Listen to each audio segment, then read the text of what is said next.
after 1962, when he joined the Foreign Office. In 1971, he became Deputy Director of the Soviet Affairs of the Foreign Office in Bonn. Up the ladder he was going. He spent a little time in Paris and became division head of the International Energy Agency at Paris. After that, back in Bonn, head of the European Political Cooperation and European Unification for the German Foreign Office.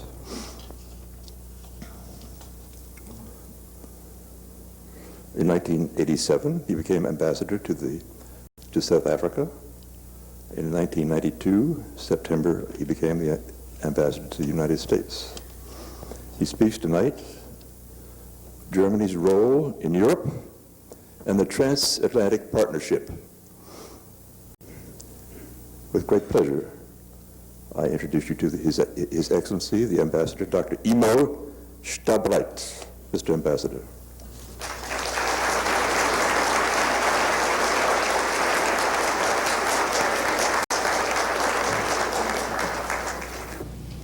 Let me go to NATO. And if I put NATO in the third place, it does not mean that I'm not doing this because I want to give it the rank of third place. I myself have a very high respect for NATO, and I would put it, as far as our security is, very high up the ladder. Now, critics predicting the inevitable dissolution of NATO cannot appreciate its role in the international security system. These critics totally underestimate the complexity of the security challenges arising from the ethnic tensions and territorial conflicts that had been suppressed by communist rule for half a century, where the communists did rule. At the 1990 summit, NATO extended its hand in friendship to the East by establishing the North Atlantic Cooperation Council. The North Atlantic Cooperation Council, or you have a knack for abbreviations here in America, it's called NACC, is an instrument for consultation, cooperation, and confidence building with the East in security matters. Though our Eastern neighbors are pleased about cooperation within the NACC, some would like more, including full membership in NATO. I think our immediate neighbors can make a convincing case for being admitted to NATO in time. But the call for NATO membership raises a number of important questions. For instance, should the Mutual Collective Defense Agreement of Article 5 be extended to the East? If so, how far? Which countries to encompass? Will we create a new rift between the West, including the newly accepted member states, on the one hand, and the remaining East, on the other hand? There are no easy answers to these questions. In January 1994, the NATO summit will have to strike a delicate balance between offering the Visegrad states, Poland, Czech Republic, Hungary, the prospect of a closer relationship with NATO, if not membership, without being too specific on the one hand, and taking into consideration the security interests of Russia on the other hand. Now, coming back to NATO, it is our firm belief, and my government has said this on numerous occasions, that the United States must be prepared to maintain its own commitment to NATO. The most important aspect, of course, is keeping American forces in Europe. There is no alternative, there is no Ersatz. There's this wonderful word, German word, Ersatz, for which you don't have a good translation, for the strategic access between Europe and the United States. By the same tokens, Europeans are continuing to assume greater responsibility for their own common European security. As I said, the Maastricht Treaty includes common security and defense provisions designed to strengthen the European pillar of the alliance. I'm certain that the NATO summit will formally recognize the aspect of European security and defense, and I think that by now In the United States, there is not anymore the fear that the Europeans trying to organize a defense dispositif within NATO, but specifically European in nature, would impair the efficiency of NATO. A principal task for NATO is to improve its ability to engage in peacekeeping and peace enforcement missions. NATO has singular experience in multilateral command structure and is well suited to political and military cooperation. It is thus able to respond flexibly and forcefully to the new multifaceted security challenges. The Alliance has offered support to CSCE peacekeeping operations. It is supporting UN peacekeeping efforts in the former Yugoslavia. For instance, it provided aircraft and personnel to monitor and enforce the no-fly zone over Bosnia. NATO, together with the WEU, Western European Union, has patrolled the Adriatic coastline to enforce sanctions against Serbia and Montenegro. NATO stands ready to provide close air support to UNPROFOR troops, protecting safe havens, and has developed plans for military support in implementing the political settlement that has yet to be found. And in August, the NATO Council adopted plans for airstrikes against the Bosnian Serbs if they continue their stranglehold on Sarajevo or other safe areas, and if the UN opts to call on NATO. That's a very weighty sentence, and if the UN opts to call on NATO. Now, these actions demonstrate that NATO is capable of engaging in peacekeeping and peace enforcement missions. If NATO has not done more, it is because governments have lacked the political will to get more deeply involved in the Balkan conflict. Improving peacekeeping capabilities and developing means of cooperating more effectively with the UN and the CSCE will be another issue on the agenda of the forthcoming NATO summit. Let me say a word here on Germany and our problem that we have with our constitution. As you know, due to an unresolved constitutional question, Germany is not yet able to participate directly in peacekeeping and peace enforcement missions. For the time being, Germany has to limit itself to logistical and humanitarian support, which it has already provided many times on a large scale. Germany has, for instance, participated in the humanitarian airdrops over Bosnia, in the enforcement of the no-fly zone over Bosnia, and in relief operations in Somalia, where 1,700 German troops are contributing to securing the delivery of humanitarian aid. Looking ahead, a sovereign and united Germany will have to play an appropriate military role at the multilateral level. And to this end, my government has introduced legislation allowing for Germany's full participation in peacekeeping and peace enforcement measures. The Federal Constitutional Court has been seized to decide whether and to what extent our constitution must be amended to allow Germany to participate in UN peacekeeping and peace enforcing activities, and we expect it to pass its sentence during the coming months. Now, if I mention finally the United Nations as the last of the four major institutions of the international security system in which Germany is involved, it is not for lack of interest. On the contrary, the United Nations' primary task, the preservation of international peace and security, can only be met if all member states act jointly.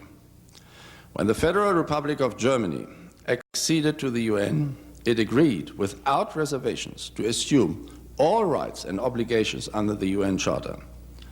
Germany is also prepared to assume responsibility as a permanent member of the Security Council. Now, where the UN General Assembly must act during this year's session is, in our view, in the area of human rights. Germany has long advocated the appointment of a High Commissioner for Human Rights. We also need an international criminal court before which those who torture can be brought to justice. And we support the ad hoc tribunal, which would begin prosecuting those who are responsible for the abhorrent violations of human rights in the former Yugoslavia. Now, this same crisis has also shown that UN peacekeeping capabilities must be strengthened. This would have to imply logistical changes in the UN Secretariat and the creation of standby forces, a link-up of military forces, and finally sound financing. Now let me briefly address a few of the challenges that the international security system faces at present. Time does not permit me here to deal with the external challenges confronting the international system. I'm referring here to such global challenges as environmental disasters, the problem of starvation, the question of refugees, or the proliferation of weapons of mass destruction, just to name a few. However, I am looking forward to a discussion, and if you have any questions, I will be very glad to answer them, because I think these are very serious matters. Neither can I discuss regional, albeit pervasive problems such as ethnic conflicts, their manifold causes, or their sometimes horrible consequences. Instead, let me concentrate on those issues that influence the international system from within. In other words, the challenges its institutions and the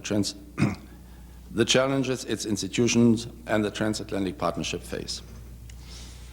In my opinion, the most immediate challenge for both Europe and America is that we find ourselves in a period of turbulence. And we find ourselves in this period of turbulence together with practically all the industrialized nations of the Northern Hemisphere. As a consequence, the main focus in the decision-making process on both sides of the Atlantic tends to be placed on internal matters. In Europe, too many problems have piled up within the last years.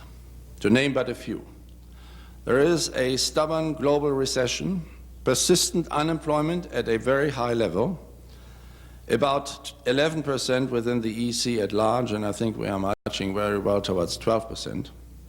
Unstable currency markets, a political and economic transition in Eastern Europe, which is painfully dragging on, and last not least, the inability to stop the terrible bloodshed in the former Yugoslavia. My country is wrestling to overcome the problems inherited from 40 years of division.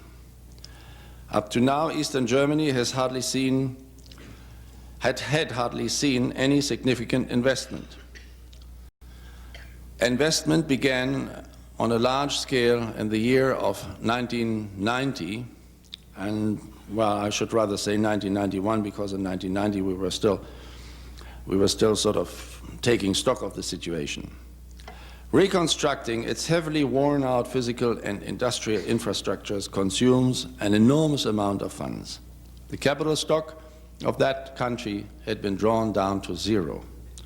The net transfer of payments from Western Germany equals today $100 billion annually, which is about 5% of our gross domestic product. Now, we should not be surprised that the sheer magnitude of these problems causes anxieties. What is surprising is rather the fact that turmoil and radical political activities have been kept at a minimum so far. When reflecting on their future prospects, many Europeans are scared. I think that we should keep this in mind when trying to understand the sudden spread of Europessimism. For many Europeans, the Maastricht Treaty has become a symbol of their apprehensions.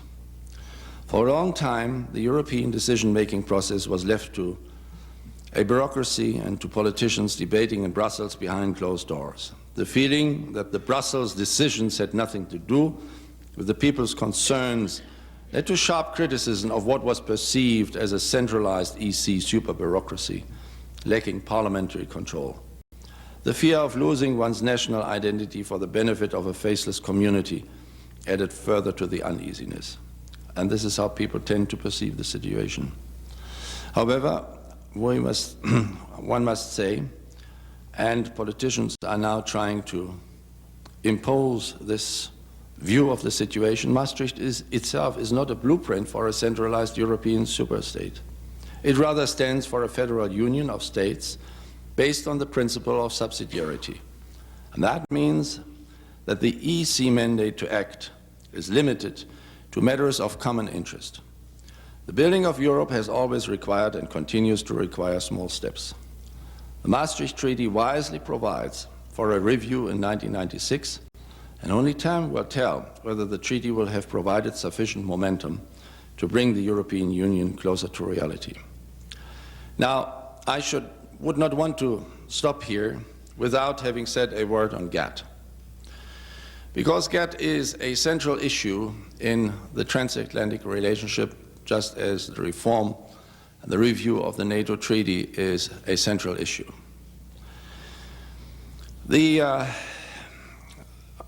me start by saying that I think that the GATT agreement, or the successful conclusion of the Uruguay round by concluding a new GATT agreement, is of absolutely crucial and vital importance to all of us, and in particular to my country.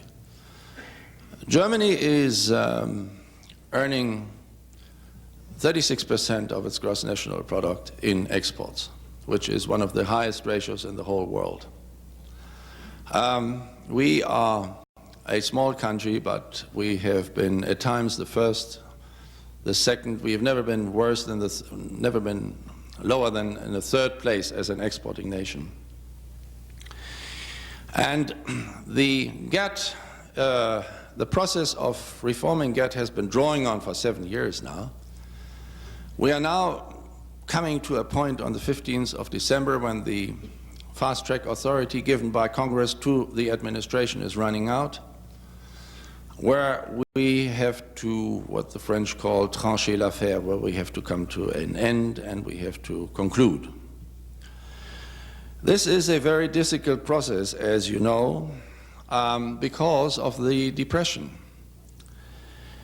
Or should I say recession? Let's be nicer, but I mean, let's say the recession.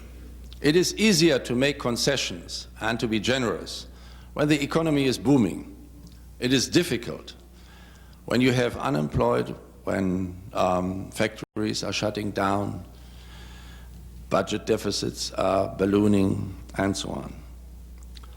And within this GATT imbroglio, there is one thing that is sort of central now, and that is the Blair House Agreement, as it is called, which is an arrangement between the US and the EEC regarding agricultural trade.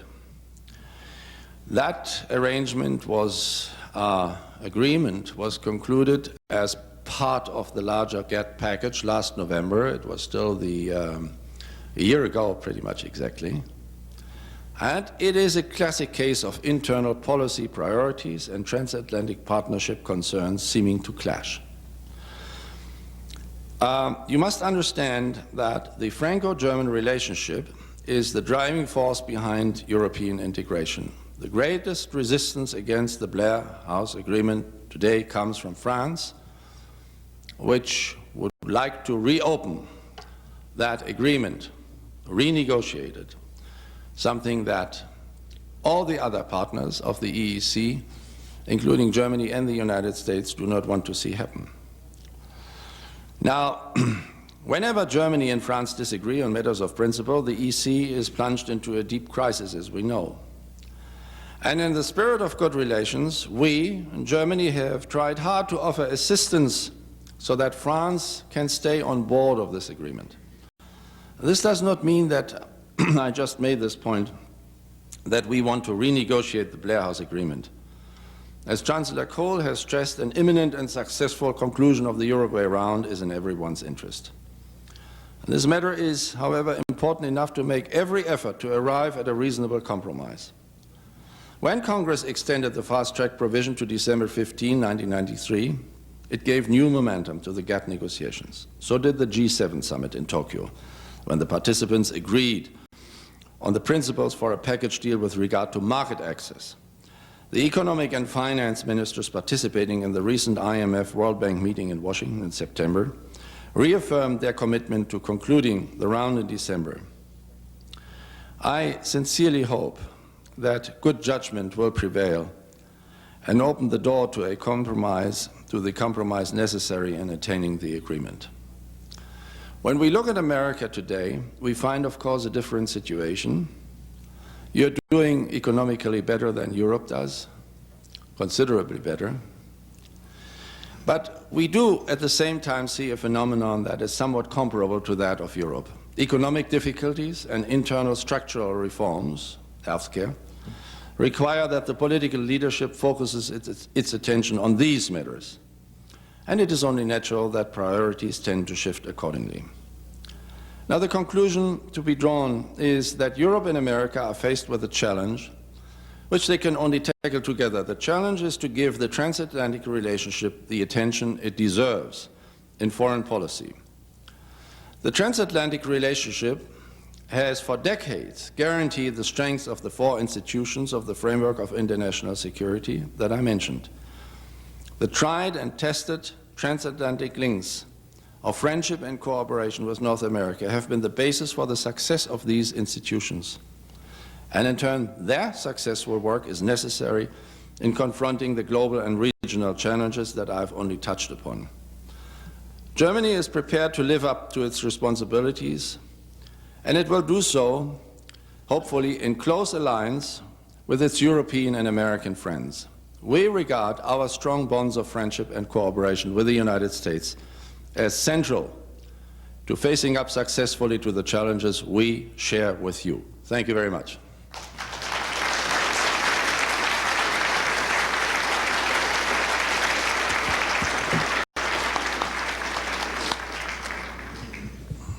Mr. Ambassador, we thank you very much for your presentation of an architecture of German policy, which was not only thoughtful, but a marvelous framework for questions. The floor is open. We'll continue until 10 minutes after 7. Mr. Roper.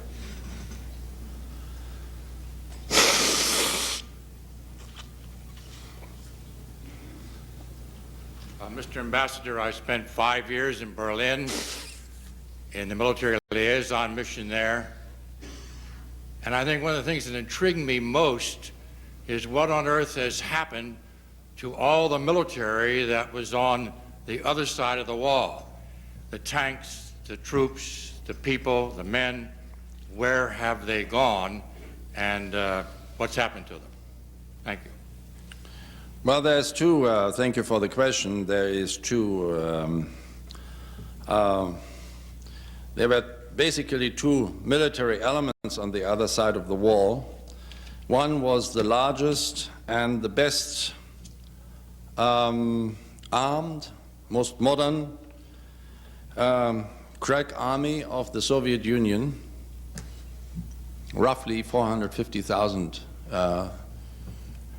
soldiers, and I think, if I'm right, and one was the East German army. As far as the Russians is concerned, well, it was, I should say, Soviets. Now, of course, it is not anymore the Soviet army, it's the army of the Russian Confederation. We concluded a treaty with the Soviet Union on the withdrawal of their troops, which has, on our side, did imply considerable financial contributions. Basically, we pay for the withdrawal. Also, we pay for the building of 36,000 housing units because there was no housing for them.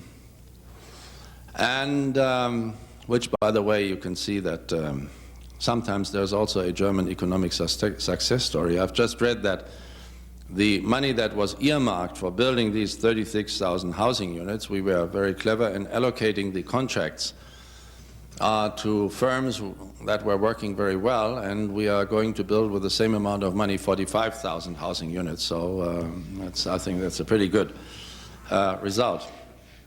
They are in the process of being withdrawn. The target date for the last of them to leave German soil, and there will be very few tears shed on our side, is August 1994. At present, I think there is 100 and I don't know the exact number, but it's below 150,000, and their withdrawal is on schedule. The there are numerous problems connected with this.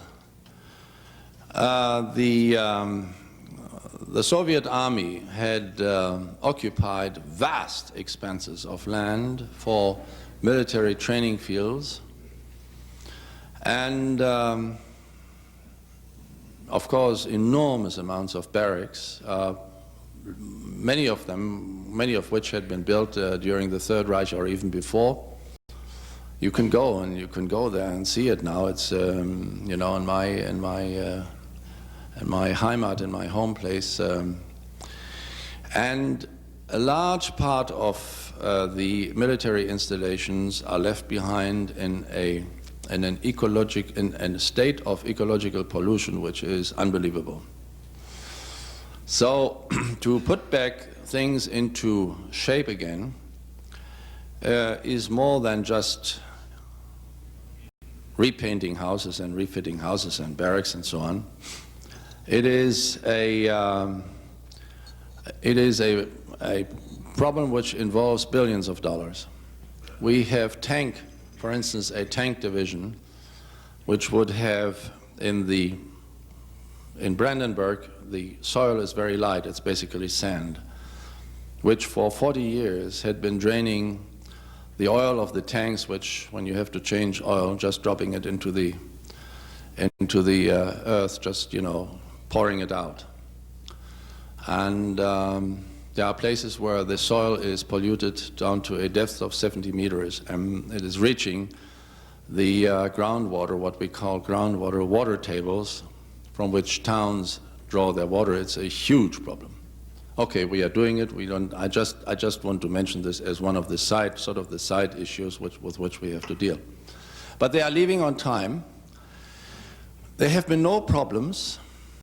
Astonishingly few problems. The number of Russian deserters who wanted to stay behind has been very small. There have been no clashes with the population. Everything has been going very, very well, I must say. And I'm very happy to say that. Now, as far as the East German army is concerned, we made it a point that we didn't want to have anything to do with the top brass. So that we were faced with the problem of having to merge two armies and then build down to the number of 370,000, which we think is an army which we should maintain and can maintain. Now, basically everybody beyond the rank of major was out, was told that was it, and he would have to look for a civilian job. We are paying, of course, pensions, but they are sufficient to live quite well on them, but not very big ones. For the rest, we had a screening process, and where we have finally decided where we take a part of the officers and the non-coms. For the soldiers, that's no problem, you know. They are people who come and go, they are drafted and they go out, and all this has happened, and it has happened, I think, in a very smooth way. Probably the uniting of the two, we had very good people on our side to do this, who did it with a lot of sensitivity, because it was a very, very, very sensitive thing. And I think it's a big success story. As far as the equipment is concerned, with the exception of very little of it, there are few things that we can use, and we have even 2 squadrons of MiG-29s, which the Luftwaffe is now flying. It's a very good plane. But the rest we don't use, and we have a big problem disposing of it, because it's very expensive to dispose of a tank. It costs a lot of money. It doesn't cost as much as to build it, but it does cost a lot of money. And as Germany is not in the arms business, there's a lot of people who would like to buy, you know, they are standing there long queues, but we don't want to do that. So we have been very wary to sell that off. That's my answer to your question. There's a question here. I wonder if you might comment on the seriousness of the neo-Nazi movement, Also, I understand just recently that Germany has tightened up on immigration, and maybe you could explain the new immigration policy. Well, that's two big questions, you know, and I try to be short. The immigration question is very simple. We don't have an immigration law as you have it here in the United States.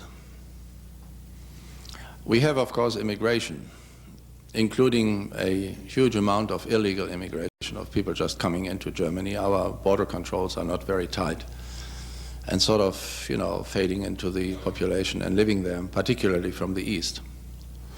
What we have a constitutional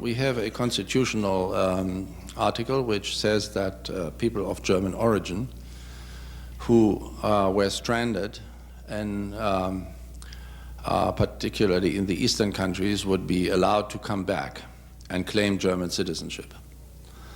We did this because people of German origin who, for instance, had been living in Russia for no reason at all, and who had been Soviet citizens, who had been citizens of their countries, but they were of German origin, had been persecuted in an incredible way when Germany attacked the Soviet Union, for instance. And their fate had been horrible. It was a horrible fate, and these people didn't want to live there anymore. And as a matter of fact, when I was in the Soviet Union, and which was 20 years after the war, not quite 20, yeah, 20 years after the war, there were people coming to our embassy and said that life was unbearable for them because they were called Germans, you know, and being discriminated against because of that. So these people can come back if they say, I want to go back to Germany, my ancestors come from Germany, they can come. And they get our citizenship. The second clause is a clause which says all people who had to leave Germany because they were persecuted by the Nazis for whatever reasons, racial reasons, or religious reasons, or political reasons, and who have in the meantime acquired another citizenship, can also come back and claim German citizenship. No questions asked. So if you left Germany because you were because of belonging to the Jewish community, and you want to come back, you can immediately come back and say, look, I was a German, I was living here, and I want to have my German passport. You get it. We had no immigration law. We have a law on German citizenship. Now, what you call immigration question is something which has nothing to do with immigration as you would see it when you mention the word immigration. We have a clause in our Constitution which we put into the Constitution in 1949, and having on our mind the not too friendly way in which Jews fleeing from Germany after 1933 had been either turned back or not received or been received in some other countries, also neighboring countries, and sometimes even sent back to Germany, as you know, with all the fateful consequences that had for these people. So we put a clause into our Constitution which says that Germany would be taking everybody as a refugee who could claim to be politically, racially, or religiously persecuted in his home country. It was a gesture of generosity which was reinforced by another clause in the Constitution which gives such person a subjective right against the German state to be accepted. So it is not an act of generosity by the German state, but if a person comes and says, I am persecuted in my home country for political reasons, and the German government says, you are not, therefore you cannot stay, he can go to court And he has a subjective right against the government. He can go to court and he can force the German government to keep him there. Okay. So that is the basic situation. Now what happened was that for a long time, until I would say well into the 70s, there was a steady trickle of people coming in on this, through this door. In 1972, if I remember right, the number was 12,000. After 1972, the numbers began to grow. As the world became more disjointed, as economic, social, war catastrophes happened, and by the end 80s, there was literally an explosion of people coming into Germany claiming political asylum. Last year we had a number which was 460,000, I think. So that if you add the categories together, ethnic Germans coming back, asylum seekers, refugees, which we have been very liberally taken from the Balkans, people who are coming in illegally and so on, you had more than 1 million people coming in. And this was putting a strain on our social fabric which was becoming unbearable. Now, the fact is simply that, and you know this from the United States because you have exactly the same problem here, that of these people who come in and claim to be politically persecuted, only about 5% really are politically persecuted. Most of them come in because Germany is a wealthy country and they are hoping to get a job, and they didn't have a good life anymore in their countries. As a matter of fact, it had become a business to help these people come in, to Germany. There are organizations which were organizing this thing. And we had to put an end to that. Now, having said that, I don't want to really go into the nitty-gritty of what we have done. Basically, what we have done is this. Anybody who comes into Germany from a country where there is no political persecution is not being recognized as a political refugee.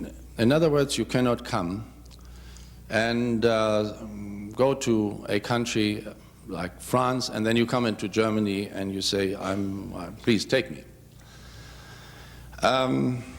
The idea of that is one aspect. We also, there are other things. We have a list of countries which is being reviewed all the time, where we say, this country, there is no political persecution. I mean, you cannot come from the United States to Germany and say, I am politically persecuted. I mean, you're not being accepted. But these cases happen. I mean, to give you a very extreme example. Basically, what we wanted to do, you see, is to give you the philosophy behind it. We wanted to maintain our original idea to give shelter to people who are persecuted for these political or religious reasons. And in order to do so, we had to cut out those who did not have that reason, but who were using this as a pretext to come in. So the core right is being maintained. And if you come, for instance, I don't want to give examples, but there are certain people that we take and where we know that there is political persecution. Now, your first question was neo-Nazi activity. I think what you have in Germany today, let me first say that there is, of course, extreme right-wing activity. What you read about in the papers is the violence, attacks on people from abroad. We've just had this very, very regrettable incident in Oberhof.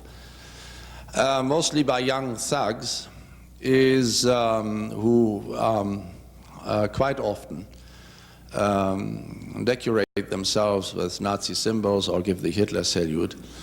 I would be very careful to, you can call this neo-Nazi activity, but there is so far, and I don't think there will be an organized political activity behind it. We have a problem, a big problem, of aggressiveness among a certain part of our youth. a free-floating aggressiveness which in Germany relates to the Third Reich for reasons which are obvious, because that is the most violent period in our history, and these young people are violent, and they want to appear violent, and they want to shock other people. But fortunately, I can say that I don't see not the slightest danger to our democracy, and where you have a movement, a neo-Nazi movement, we have now been banning it. We have banned several neo-Nazi groups. You can't call it a movement really, but there have been groups, and wherever we get them, we ban them. But there is a problem. Fortunately, I can tell you that the number of incidents this year has been dropping, and considerably by 16%, and I think we are getting it down and we are getting a handle on it, despite the very regrettable thing that happened in Oberhofen, which has shocked Germany very much so. I'm very heartened when I came here and I read in the car, I read the reaction of these young American people, young boys who were there and the sport team, and I think they had a very mature and a very good reaction. Your Excellency, I understand that the infiltration of all levels of the former West German government by agents of the East turned out to be far wider and deeper than anyone had anticipated. What has become of these people? Are they still gathering intelligence of a sort? And if so, who are they reporting to, and what is being done about the situation? That is a very touchy question, and I cannot answer it in the full breadth. I would like to say that I refuse to accept when you say beyond what anybody expected or thought it would be. You know, if you had asked me, I would have given you a pretty bleak picture 20 years ago. I was always very pessimistic about that. West Germany was for many reasons an easy terrain because we were one people. And you had Germans on both sides with the same language, same culture, same people, and it was very easy to infiltrate. Now, what has happened to them?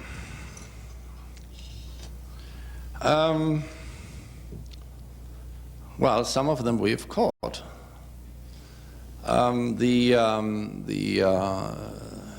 The Russians who were running their KGB out of Karlshorst, Berlin, now they've moved to Potsdam, parts of Potsdam, and hopefully they'll be out by next year, have of course secured their files, and they have gone out, they've taken out their files, so you can't get it. The Staatssicherheit, which ran the most unbelievable intelligence operation in the world. I mean, this is, it makes the CIA pale. They had 80,000 telephones tapped around the clock in West Germany.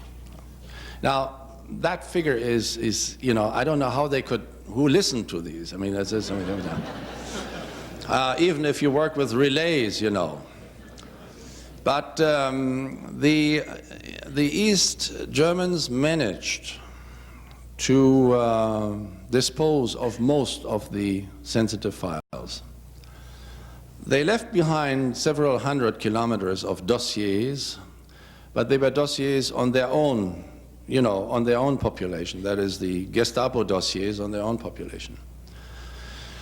The whole thing is a very sensitive question. Allegedly, some files were found, some have been acquired for money, and some people have talked. And there is even a strong suspicion that several hundred of the most effective spies were passed on to the KGB. They were simply turned over, you know. We will have a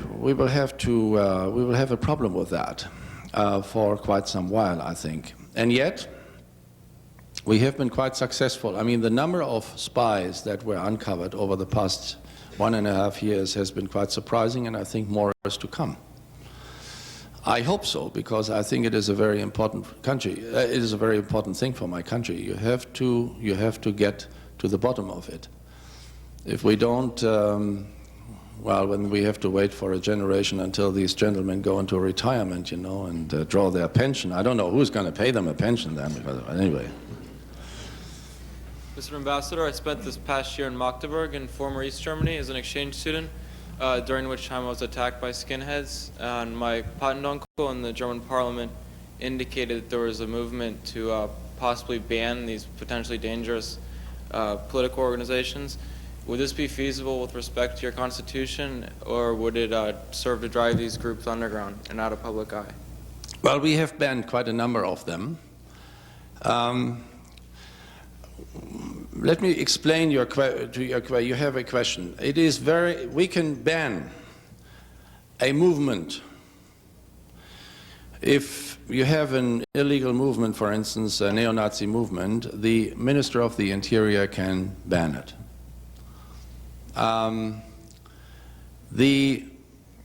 You cannot ban a gang of people who misbehave. You have to put them to court and put them behind bars, you know. I mean, this is just a crowd, an unruly crowd or an aggressive crowd of a gang of young people is not yet a movement.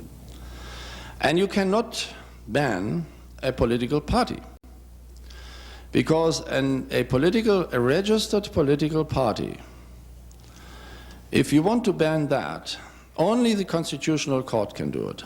The government will have to go to the Constitutional Court and ask the court to ban it. And then you have a procedure, which is a normal judicial procedure before the court. Right after the Constitution came into being in the early 50s, two neo-Nazi, they were really neo-Nazi, you know, not neo, they were old Nazi parties who came into being again, you know, neo-Nazi but with old Nazis, okay, were banned after such procedure. The one was the Deutsche Reichspartei, I think, and the other one, I don't remember the name. We also banned the Communist Party at the time, Communist Party of Germany. So with political parties it is more difficult, but we can ban right-wing movements, and we've done this in 5 or 6 cases now. The problem is that the question of violence, you can ban them, that's fine, you have to do that, fine, but you don't deal with the problem of violence, because the problem of violence has societal roots. It is in nature, it's a societal problem. And it harkens back to bad education, to maybe a faulty school, to broken up families, to alienation from society for whatever reasons, unemployment, although most of the people who are aggressive now and the skinheads are not unemployed.